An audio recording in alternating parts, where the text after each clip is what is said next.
Pensaba que a los 38 años ya no tenía muchas emociones. No está el pastor Juan. El pastor Juan, me acuerdo que dormíamos en esa esquina ya. 4 esteras, una estera de techo, y escuchar a gente alabando a Dios. Era mi sueño algún día en el Faro ver esto. Y le digo la verdad, es que debería ser casi ilegal permitir a un joven de 18 años pastorear, pero el único versión en que me puedo refugiar es en el hecho que Dios utiliza lo vil y lo menospreciado, lo que no tiene explicación, para hacer su obra. Porque si eres muy inteligente y muy capaz, Dios agarra y dice: ¿sabes qué? No te puedo usar a ti porque todo el mundo dirá que es por tu fuerza, por tu poder. Ahí en esa esquina ahí atrás dormíamos Juan Pacheco. De vez en cuando, porque él hacía trampa, él iba a su casa que quedaba al frente para ducharse. Mi casa quedaba lejos, no podía hacer eso yo. En ese entonces Juan Pacheco no tenía ni una cana. Entonces imagínense, fue hace tiempo y era peinado corto en ese entonces. Era muy diferente del pastor Juan. Dormíamos ahí Juan Pacheco, Percy López, Gonzalo Abamán, Ronald Tubillas y Percy López ahí en esa esquina bajo esteras guardando los materiales para que no los roben. Escuchar a la gente hablar de Dios no fallará. Servimos a un Dios tan bueno. Servimos a un Dios tan bueno. No merecemos estar donde estamos. Seminarista, no te crezcas, no tengas una cabeza que piensas que sabes todo, porque sin este libro y sin el que lo escribió no eres nada. No eres nada. La única razón que nos reunimos alrededor de la cruz del Calvario y decimos: venimos aquí con un propósito, diferentes idiomas, diferentes personas, diferentes países, pero venimos acá bajo la sangre de Cristo Jesús que nos redimió, y por eso nos decimos hermanos. Abran sus Biblias el libro de Juan capítulo 13. Juan capítulo 13. De verdad lo cuento como un privilegio estar acá. Algunos de mis héroes más grandes del mundo están acá. Nosotros, se pueden imaginar en ese entonces, por si acaso, la estera. Ustedes saben qué tan grande es una estera, ¿no? En ese entonces yo era más flaco, me parecía a Ronald Tubillas en ese entonces, desnutrido igual. Nosotros ahí apretados, era un mate risa. Fuimos un día a comer, y cuando fuimos a comer, el hermano Percy López dejó la vela prendida. Percy López ha sido conocido por mucho tiempo por hacer tonterías así. Entonces regresamos y encontramos todo quemándose. Entonces hay una casa entera de 5 esteras, entonces, que se estaba quemando ahí. De verdad, estar acá y sentir a la gente cantar y hablar de la grandeza de Dios es algo que te debería animar a ti. Saber que servimos a un Dios tan grande, que nos une, que nos da un propósito, que nos da una razón por existir. Imagínate lo que sería un ratito ser una de las personas que están en los camerines con la gente, los jugadores de fútbol. Ya estabas ahí en el camerino, podías escuchar cómo hablaba el entrenador con ellos, escuchabas, sentías la pasión. Es bien difícil verlo con una pantalla de televisión, por más que sea de 80 pulgadas, sigue siendo pantalla de televisión. Pero imagínate lo que sería ver un partido, y antes del partido estás ahí viendo, es un partido grandísimo y va a haber algo muy especial, y tú puedes escuchar lo íntimo que se hablan en el camerino. Imagínate lo que sería eso. Estás ahí, tú puedes escuchar, tú puedes sentir cómo están jugando allí, cómo están, lo que están hablando, el orgullo que tienen, las ganas que tienen de ganar, y salen al campo. Hay una energía antes de llegar al campo en cualquier deporte que casi nadie lo entiende. Y esa energía brota del camerino. Esa energía brota del tiempo a solas, cuando está el equipo junto y están conversando su estrategia, su deseo, sus ganas de hacer algo. Por si acaso, es raro ver cámaras en el camerino porque es algo privado, es algo secreto, es algo que yo nunca he podido apreciar, es algo que la gran mayoría de ustedes nunca han podido apreciar. Pero imagínate lo que sería eso. Llegamos al libro de Juan, y el libro de Juan es hermoso, porque el libro de Juan, el escritor del libro de Juan es el discípulo amado. Ya es el discípulo casi preferido, se puede decir, de Jesús. Ese es su hijito especial, se llama Juan. Juan tuvo su cabeza sobre el pecho de Jesús. Es alguien que tiene una cercanía con Jesús increíble. Y Juan escribió el libro de Juan unos 20 años después del libro de Mateo, Marcos y Lucas. Y como que Juan veía lo que decían los evangelios y lo que hacía la iglesia con los evangelios. Y él dijo, yo voy a escribir para llenar cualquier vacío que hay acerca de Jesús. Ese es un libro recontra especial. Llegamos al libro de Juan. Acuérdate que el escritor es el que amaba a Jesús, es el que estaba ahí con Jesús. Entonces él está escribiendo este libro. Llegamos capítulo 1 al capítulo 12 y vemos maravilla tras maravilla tras maravilla tras maravilla que hizo Jesús. Le vemos a Jesús andando sobre el agua. Le vemos a Jesús agarrando panes y peces y repartiendo a las 5,000 personas. Vemos a Dios haciendo cosas grandísimas. Vemos a Jesús sanando a gente de lejos. Vemos a Jesús sanando a gente de cerca. Vemos a Dios tocando a gente intocable. Vemos a Jesús amando a gente que no merecían amor.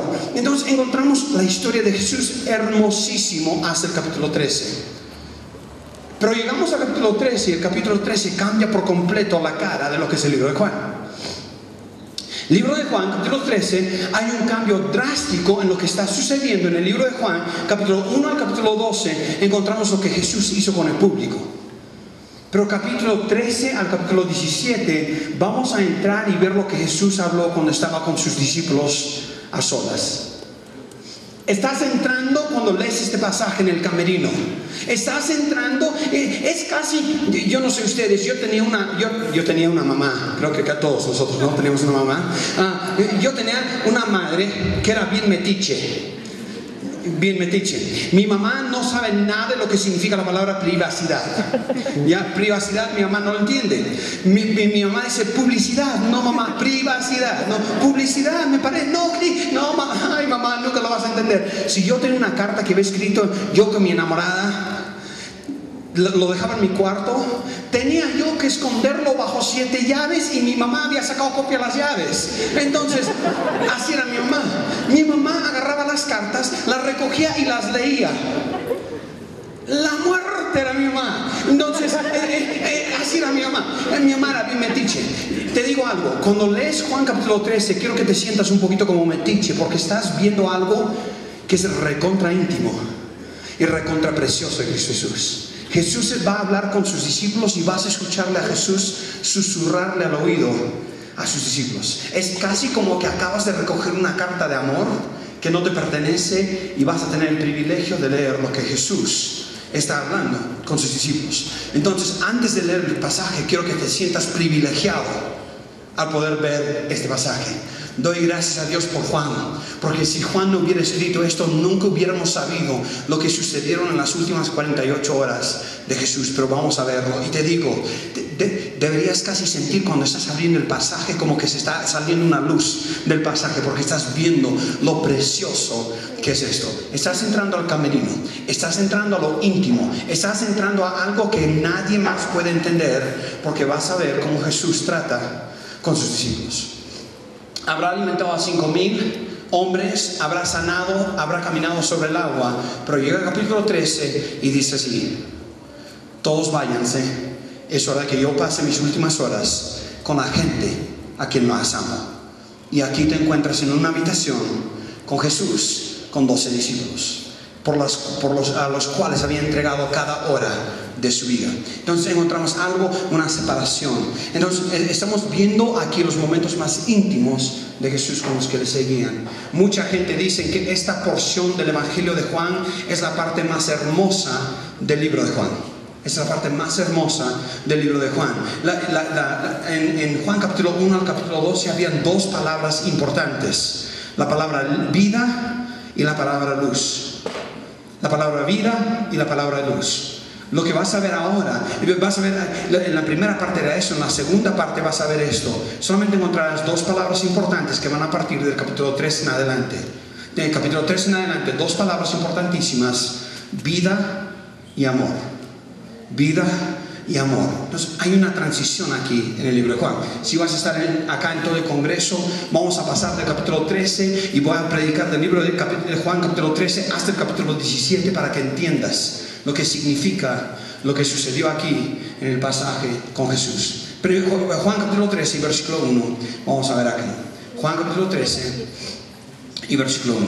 La palabra de Dios dice en el versículo 1: antes de la fiesta de la Pascua, sabiendo Jesús que su hora había llegado para que pasase de este mundo al Padre, como había amado a los suyos que estaban en el mundo, los amó hasta el fin. La primera palabra que encontramos, una palabra muy importante, es esto: Jesús amó. Jesús amó. Jesús amó. Está diciendo: yo amo a mis discípulos. Yo quiero que ustedes sepan que yo les amo. Vuelvo a repetir: antes de la fiesta de la Pascua, en esta Pascua va a ser diferente a cualquier otra Pascua, porque no va a morir un cordero en la Pascua. En este va a morir el cordero de la Pascua. Aquí ya no va a morir un cordero, va a morir el cordero de Dios que quita el pecado del mundo. Es justo antes de la fiesta de la Pascua. Sabiendo Jesús, en el libro de Juan capítulo 1 al capítulo 12, varias veces escuchas repetido: no es mi hora, no es mi hora, no es mi hora, no es mi hora, no es mi hora. Juan capítulo 13 versículo 1 dice esto: sabiendo Jesús que había llegado, que su hora había llegado para que pasase de este mundo al Padre, como había amado a los suyos que estaban en el mundo, dice, los amó hasta el fin. Jesús los amó. Si estás tomando apuntes, punto número 1, Jesús amó. Jesús amó. Jesús dice, sin ningún peligro de ser malentendido, quiero que sepas algo acerca de mí con mis discípulos. Lo que quiero que aprendan es esto: yo les amo. Qué precioso es esa verdad. Dios nos ama. Está por demostrar lo que significa el amor de verdad aquí en Juan capítulo 13. En Juan capítulo 13, Él nos amó, Él se involucró en la vida de ellos. Lo segundo que vemos aquí en el pasaje es: Jesús supo. Quiero que veas conmigo versículo 2 y versículo 3. Ser amado es una cosa. Antes los congresos de jóvenes eran jóvenes y bastantes mayores. Hoy veo la gran mayoría de jóvenes. Entonces, te digo algo. Este año cumplí 18 años de matrimonio. En otras palabras, mi vida matrimonial ya tiene mayoría de edad. Entonces, 18 años de casado y con la misma mujer, imagínate. Entonces, yo y Andrea casados ya 18 años. Tú dices, no es un milagro que tú estés casado con Andrea. No, sí es un milagro que ella esté casada todavía conmigo, sin duda alguna. Entonces, yo y Andrea hemos cumplido 18 años de matrimonio. Estuvimos enamorados como 18 meses. Y jóvenes, chicas, por favor, escuchen lo que voy a decir. Dejen de estar facebookeando ya, dejen de estar tuiteando, dejen de estar texteando y todos los otros andos. Déjalo y escucha lo que te voy a decir. El joven que te está enamorando no es lo que aparenta ser. Eso lo dijo una casada. Amén. Entonces, escúchale con mucha sabiduría. Una casada no es lo que aparenta ser. Yo me casé con Andrea, todos los días perfume. Mi papá, cuando se casó con mi mamá hace siglos atrás, mi papá se casó con Andrea. No, se me chispoteó. Cuando mi papá se casó con mi mamá cuando estaban casados, su primera noche de bodas, dice que mi mamá fue al baño a las 4:30 de la mañana, se alistó, su cabello listo, agarró su perfume, su maquillaje y se echó como muerta en la cama. Se despertaba mi papá. Cuando se despertaba mi papá, su boca le apestaba horrible, su cabello estaba que se parecía al cabello de no sé quién, el cabello por todos lados, su boca le apestaba, sacaba la sábana y decía, ¿de dónde han salido esos olores? Entonces, y miraba a mi mamá, y mi mamá estaba ahí a la perfección, parecía un maniquí que estaba ahí. Mi papá no lo entendía, dijo, wow, qué increíble que ella se despierte tan hermosa. Y mi mamá hizo eso un par de semanas. Dice mi papá que se levantó un día y cuando se volteó a mirar a mi mamá dijo, ¿qué ha pasado con la hermana Betty? Cuando te casas con alguien no es lo que aparenta ser. Cuando te casas con alguien, el joven se cepilla la boca. David está con el hombro fracturado. Estoy yo en su casa. Está con el hombro fracturado porque David cree que un hombre con una lámpara es un rompemuelle en una moto y se cae, se fractura el hombro. Entonces, Katy no pensaba que iba a suceder esto, pero Katy lo tiene que bañar al cochino ese, imagínate. Es un inútil. Cuando te casas, antes de que te cases, es todo bonito. Te cepillas la boca. ¿Sabes qué? Hoy en día, no es justo por si acaso, cuando yo era joven, tenías que comprar tarjetitas de aniversario para tu enamorada. Un Garfield y tenía algo bonito para decir, tenías que comprar. ¿Se acuerdan o no? Veo las cabezas y ya veo quién es viejo acá. Hoy en día puro Facebook, ustedes son flojos ahí en la cama, hermana. Feliz aniversario. Nosotros íbamos, compramos tarjetas verdaderas. Es nuestro aniversario de 3 días y medio, hay que comprarle algo. No te preocupes, te casas y se olvida de que es tu aniversario número 1, se olvida por completo. Cuando te casas es muy diferente. Cuando conoces a alguien es muy diferente a lo que es cuando no lo conoces. Lo que me gusta es esto. Jesús empieza diciendo esto: yo les amo. Pero lo que me gusta de los siguientes versículos, quiero que lo veas ahí. Versículo 2 y versículo 3, velo conmigo. Versículo 2, la palabra de Dios dice: y cuando cenaban, como el diablo ya había puesto en el corazón de Judas Iscariote, hijo de Simón, que le entregase. Versículo 3, la palabra de Dios dice: sabiendo Jesús amó, pero Jesús amó sabiendo. La verdad, no estoy seguro si Andrea se hubiera casado conmigo, si hubiera sabido. Era yo guapo y esbelto en ese entonces. Por si acaso, te dice: hermano Cristo, usted está gordo. No, eso se llama prevención de arrugas. Empieza a arrugar, si engordas más, se amplía, ya se pierden todas las arrugas. Eso es lo que estoy haciendo yo, la prevención de arrugas. No estoy seguro si Andrés hubiera casado conmigo después de 18 años, lo que sabe de mí, pero lo que me gusta de Jesús es esto. Empieza Jesús diciendo algo: yo quiero que entiendas, hay una verdad acá muy importante. Yo quiero que sepas que te amo, pero no solamente te amo, yo también sé, sabiendo que soy Padre, que había dado todas las cosas en las manos, y que había salido de Dios y a Dios iba. Dice: quiero que sepas, no solamente te amo, pero te amo sabiendo. Te amo sabiendo. No amo lo que aparenta ser en la iglesia. No amo a lo que aparenta ser como discípulo que siguiendo a Jesús. Yo te amo sabiendo de verdad quién eres tú. Yo te conozco, yo sé quién eres. No hay nada que escondes de mí. Y sin embargo yo te amo. Yo te amo. Es un pasaje hermoso cuando te das cuenta lo que Dios está diciendo. Está diciendo: yo quiero que sepas, yo te amo. Pero más importante, es fácil amar a alguien que lo ves en pantalla. Es otra cosa amar a alguien a quien conoces. Dice: yo sé las cosas que están sucediendo. Dice: yo te amo, pero no solamente yo te amo, yo sé lo que está sucediendo, sé quién eres, sé cómo eres, y a pesar de todo eso, yo te amo. Dice: Jesús amó, Jesús supo, y aún el hecho de que supo no significaba, no cambiaba nada. Él les amaba por medio de esto. Él sabía que su hora había llegado. Y piensen esto un ratito. Los discípulos, Jesús está a 48 horas de su muerte. Si tú me dices: Cris, estás a 48 horas de morir, no me vas a preocupar tú mucho. Yo soy más egoísta que Jesús. Creo que ustedes también, ¿no? Te quedan 48 horas de vida. ¿Sabes lo que haría yo? Bueno, lo que he hecho casi todo el tiempo que estoy acá en Perú. Hay algunas cosas que extraño muchísimo de Perú. Uno de ellos es el ceviche. Estoy acá ya 5 días, creo. He comido 4 ceviches hasta ahora. Y si me alcanza, comeré unos 4 más antes del jueves, que me estoy yendo a los Estados Unidos de vuelta. También una de las cosas que más extraño, y te vas a reír cuando te digo, es la salchipapa. Entonces, tú dices: bueno, Cris, ¿dónde está usted almorzando hoy día? No me importa dónde almuerce, con tal que hay ceviche, bacán. Porque acá no sirve el ceviche de cena, si no estaría cenando también este ceviche. Pero, ¿y qué haces para cenar? Salchipapa. He comido salchipapa 4 veces, he comido ceviche 4 veces, y ojalá que me alcance para 4 más en 2 días.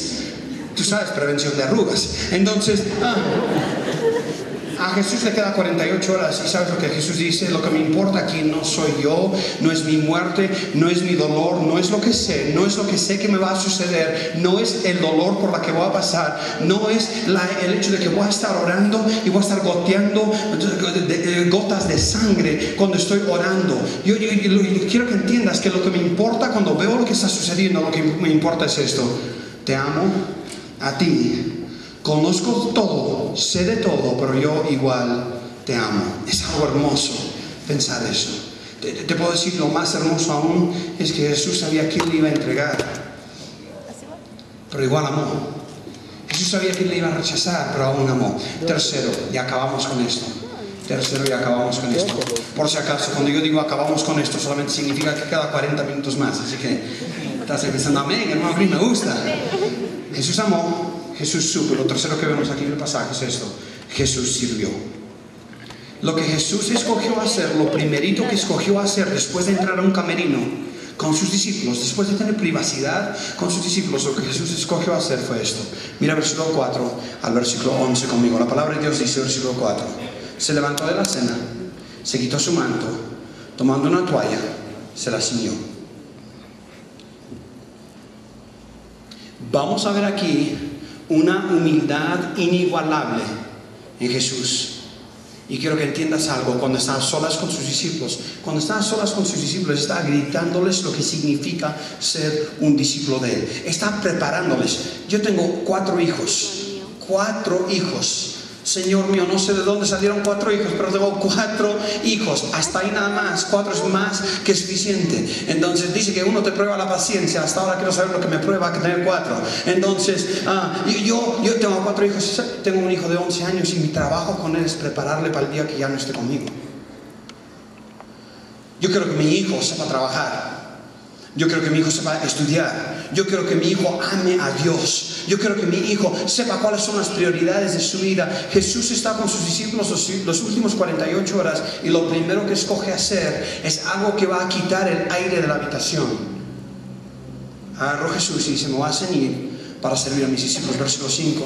Luego puso agua en un lebrillo y comenzó a lavar los pies de los discípulos y a enjugarlos con la toalla con que estaba ceñido. Entonces vino a Simón Pedro. Pedro me cae bien por si acaso, porque es igual de bocón como yo. ¿Y cuántos de ustedes entienden a Pedro bien? ¿Cuántos de ustedes les gusta sándwich de suela de zapato? ¿Amén? ¿Te sucede o no? Dices algo que no debes decir cada rato, es lo que hace Pedro también. Pedro está acá, dice, ¿sabes qué? Vino a Simón Pedro, Pedro le dijo, Señor, ¿qué? ¿Tú me vas a lavar los pies?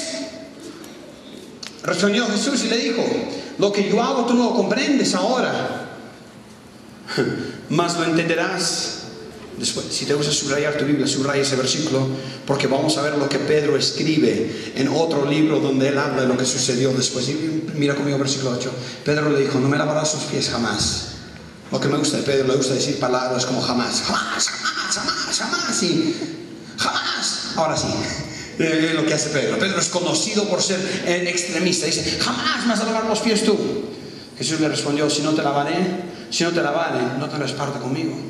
Le dijo Simón Pedro, Señor, no solo mis pies, sino también las manos y la cabeza. Pedro bocón, siempre queriendo mandar las cosas. Jamás me vas a lavar. No, si no te lavo, no. Ya entonces, si me vas a lavar, quiero que me laves de esta manera.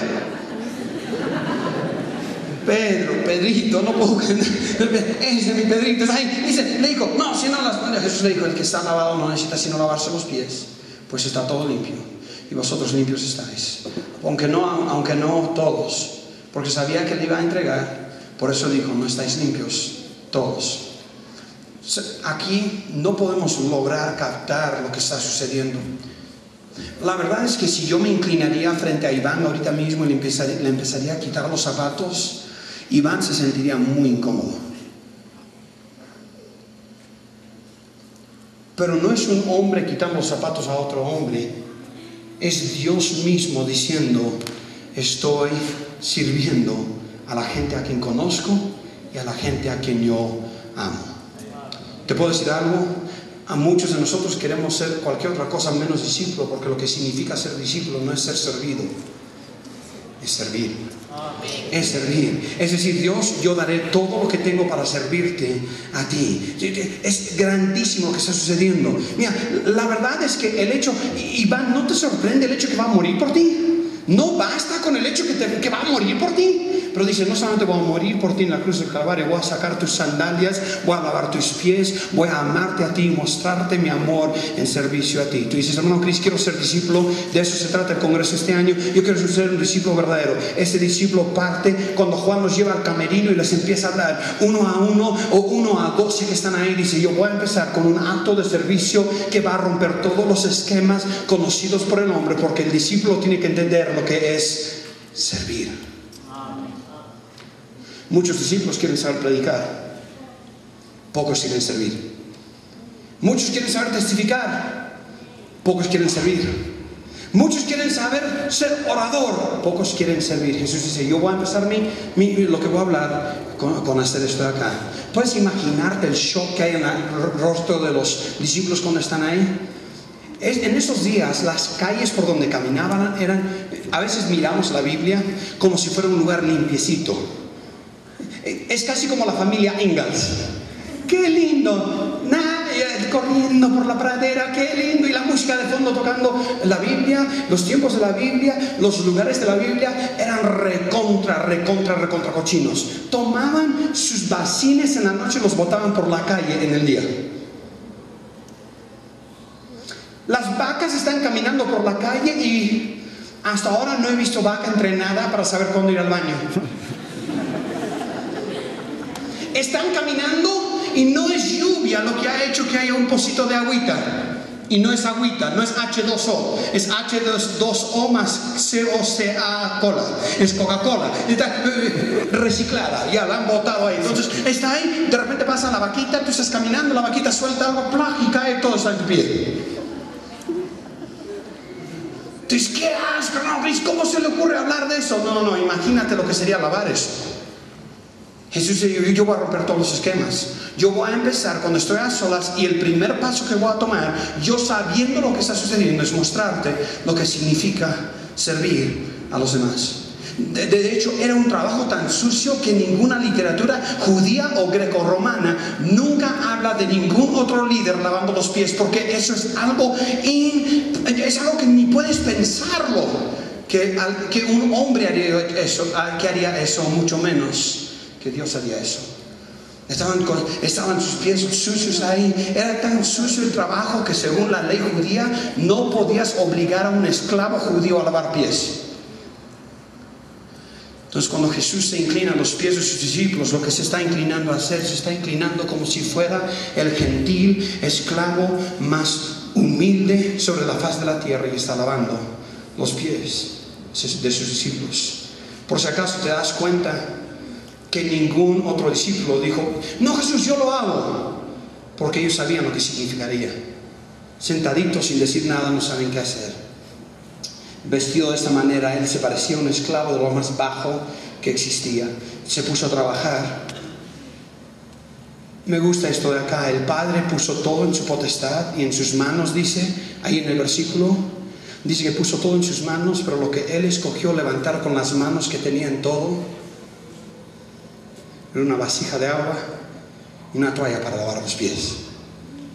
Si te digo a ti, yo pongo en tu mano todo lo que puedas querer en toda tu vida, tienes 3 deseos, ¿qué desearías? No creo que sería uno de ellos lavar los pies de alguien. Pero Jesús, como Dios, dice, no, yo estoy acá y quiero enseñarte lo que es servir. Y lo que es servir primero empieza, si quieres ser un discípulo, empieza con ser un discípulo. Te digo algo, pastores, a veces como pastores nos olvidamos de que nuestro trabajo es el hecho de estar sirviendo a los demás. Sirviendo a los demás. Qué humildad la que vemos en él aquí. Ahora, lo que quiero que veas antes de terminar los 40 minutos, si ves el contexto de lo que está sucediendo en los otros evangelios, ¿sabes de lo que están peleando? Literalmente, cuando Jesús entra al aposento, lo que está sucediendo es, Iván, ¿quién va a ser mayor? Yo a la derecha, tú a la izquierda. No, ¿quién es el mayor? ¿Quién es el más inteligente? ¿Quién es el más guapo? Ahí no ganas, Iván. Entonces, literalmente, es lo que están haciendo. Están peleando de eso, y Jesús entra calladito, sin decir nada, ni se dan cuenta que están en la habitación, y de repente ven a Jesús vistiéndose como un esclavo. Tú y yo conversando de quién es el mayor, que tú y yo diciendo quién es el más macho, quién es el mejor, quién puede hacer mejor las cosas. Y Jesús está entrando calladito, nada más, cambiándose, vistiéndote como un esclavo y diciendo, voy a empezar a lavar los pies de los hombres orgullosos que me están siguiendo por una razón, porque quiero que entiendan que la humildad y el servicio son vitales para ser un discípulo de Jesucristo. No puedes ser un discípulo si no tienes humildad. No puedes ser un discípulo si no tienes servicio hacia los demás. Jesús empieza en lo que habla en el camerino diciendo, quiero que entiendas lo que es ser humilde. Quiero que entiendas lo que es servir a los demás. Lo más interesante de esto es esto. En este pasaje, si lees Juan capítulo 13, solamente encuentras 3 personas. Encuentras 3 nombres en el pasaje. Sin duda alguna lavó todos los pies de los discípulos, pero encuentras 3 nombres, 3 personas nada más que encuentras por nombre en el pasaje. ¿Quiénes son? A ver, ayúdame. Uno sería Jesús. Bien, 20 para Iván. Ya, siguiente persona que encontramos su nombre en el pasaje, ¿quién es? Pedro. Ahí está, 20 para todos los que dijeron Pedro. Ya, y la tercera persona que vas a encontrar aquí, ¿quién es? No, Juan no está. Judas. Cuando Juan escoge cómo contar esta historia, él dice: los personajes que voy a poner en la historia para que la gente entienda es esto. Voy a poner los personajes importantes de la escena de estar lavando los pies y voy a escoger 3 nombres. Uno es Jesús, el centro de todo lo que hacemos. El otro es Pedro y el otro es Judas. El Dios de los cielos y el de la tierra, que cuando empieza en Juan capítulo 1 y versículo 1 a contar quién es Él, dice: en el principio era el verbo. En Juan capítulo 1 y versículo 1, aquel que sabía y que todas las cosas estaban en sus manos y Él sabía quién le iba a engañar. Él dice: voy a escoger hablarte de 3 personas a los cuales lavé los pies. Voy a lavar los pies del que va a correr con los mismos pies para poder entregarme a mi muerte. No es difícil pensar en que Jesús lavó los pies. Es difícil pensar que lavó los pies, pero más allá aún, sabiendo que Judas le iba a entregar, dijo: voy a lavar los pies de mis discípulos. Y la otra persona era aquel que le rechazó, aquel que dijo: no lo conozco a Jesús.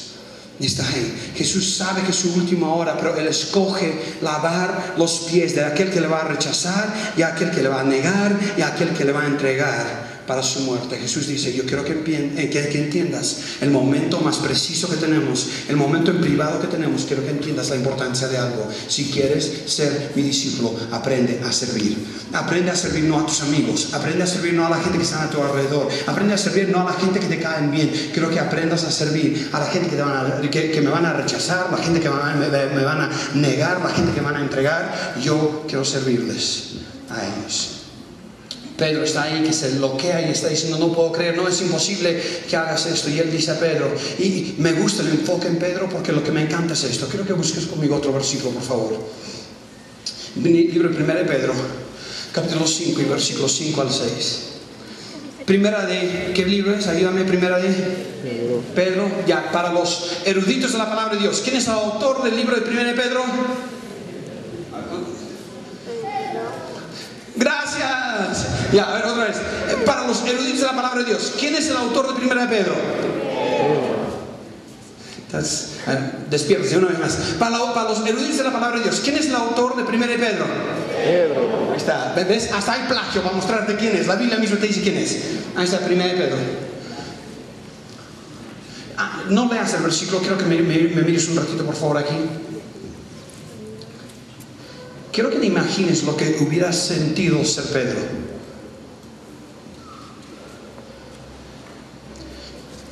Pedro no sabe esto, pero en 48 horas aquel que le lava los pies va a estar colgado en una cruz y no van a tener ninguna respuesta de qué hacer con su vida. Y uno de los últimos recuerdos que tiene con Jesús, ¿cuál es? Que le está lavando los pies. Si se le puede acordar a Pedro por algo, no es humildad en los evangelios. Quiero que sientas ahí un ratito lo que sería ser Pedro. Pedro en 1 de Pedro capítulo 5 versículo 5 dice lo siguiente. 1 de Pedro capítulo 5 y versículo 5.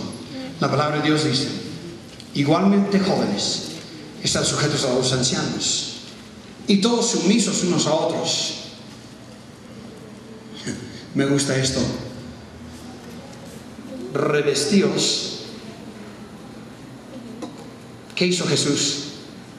Se revistió, se ciñó para revestir. Me imagino a Pedro ahí escribiendo este libro, y mientras lo escribía con lágrimas bajando el rostro. Me imagino a Pedro mientras lo escribía, el Espíritu Santo diciendo que escribir, pero mientras lo escribía, me imagino las emociones chocando ahí en Pedro. Me imagino a Pedro mirando sus pies, acordándose de una de las últimas cosas que Jesús le hizo a él.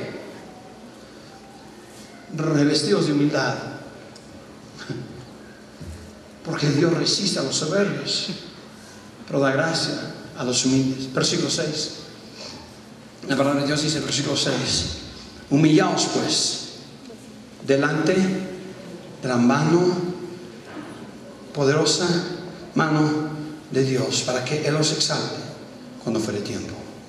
¿No te imaginas a Pedro mientras lo escribía recordando la mano poderosa de Dios que lavaba sus pies? Y él dice, quiero que te revistas de humildad, quiero que seas diferente, quiero que seas entregado. Cuando Jesús le dice a Pedro, no entiendes lo que voy a hacer ahora, te digo, para cuando Pedro está escribiendo 1 Pedro capítulo 5 versículo 5, sabe sin duda alguna lo que Jesús estuvo haciendo. Y dijo, yo quiero que entiendas. Estos 2 versículos los escribo con lágrimas en los ojos, mirando a mis pies, dándome cuenta de la grandeza de mi Dios. Y quiero decirte algo, si quieres ser discípulo, tienes que saber lo que es servir. Tienes que saber lo que es servir. Él empieza todo esto hablándoles, empieza todo esto con humildad. Corrie ten Boom fue una de las prisioneras en la Segunda Guerra Mundial. Cuando le pusieron en prisión, le preguntaron, le dijeron, después de tantas personas salió de la prisión, se volvió famosísima y escribió varios libros, era una mujer lindísima que había servido a Cristo, y le dijeron, ¿cómo te mantienes humilde cuando tú estás ahí con tanto reconocimiento? Y Corrie ten Boom dice lo siguiente, dice, cuando el burro llevó a Jesús a donde tenía que ir y empezaron a festejarle y poner palmeras y poner su ropa en la pista, dijo, ¿qué burro para más burro diría que era para él el festejo? Dijo, yo no soy nada más ni nada menos que un burrito que lleva a Jesús al pueblo. Te puedo decir algo, hermanos, vivimos en un mundo que te grita que tú necesitas independencia, que tú necesitas ser inteligente, necesitas una carrera, lo que necesitas es esto, aprender a servir. Aprender a tener humildad. En Perú hasta usamos mal la palabra, es una persona humilde. Y eso significa que no tiene mucho dinero en la billetera. No. Jesús dice, eres una persona humilde. Significa que escogiste ser humilde. No reconoces, no tomas en cuenta quién eres, no tomas en cuenta quién estás sirviendo, pero dices, yo reconozco y voy a servir a la gente que me rodea. ¿Sabías que es muy fácil juzgar a Dios? Tú de repente estás acá esta noche y tú dices, hermano Chris, no me gusta lo que Dios ha hecho porque Dios ha hecho esto, ha hecho esto. Déjame decirte, es muy fácil juzgar a Dios cuando le miras en el cielo y dices, no sé cómo se te ocurre hacer esto. Pero Iván, es muy, muy difícil mirar a Dios a tus pies, lavando tus pies y darte cuenta y decirle, Dios, no puedo creer cómo me estás lavando los pies. Es muy difícil hacer eso. Llegamos a este pasaje y Jesús dice, cuando estamos a solas, quiero que entiendas la importancia de servirme a mí. La importancia de seguirme a mí, de servir a la gente que te rodea. Si quieres ser su discípulo, no hay otra manera. Empieza con servicio. ¿Quieres ser discípulo? ¿Qué es un discípulo? Un discípulo es aquel que sirve a los demás. ¿Esperas que todo el mundo te sirva? De repente eso te gritaría el hecho de que no eres discípulo. En el camerino, humildad y servicio para los demás. ¿Te puedo pedir hoy día? Si hermano Cristo, usted no sabe cómo la gente me ha maltratado. ¿De verdad quieres decirle eso a Cristo? Hermano Cristo, usted no entiende lo que yo he sufrido. ¿De verdad quieres decirle eso a Cristo? Cristo dice, ¿sabes qué? Todo empieza con una actitud de humildad y de servicio a los demás. Cuando los tengo a solas, el primer mensaje que les voy a predicar con las acciones que tomo en mi vida es el hecho de ser humildes ante Dios y servir a los demás. Padre, te pido, Señor, que me ayudes a mí a ser discípulo tuyo. Señor, la verdad es que yo deseo tanto que me sirvan a mí, pero la verdad es que debería estar enfocado en el hecho de servir a los demás. Señor, ayúdame a vivir en realidad lo que es ser un discípulo para tu honra y para tu gloria. En el nombre de Cristo Jesús te pido todo esto.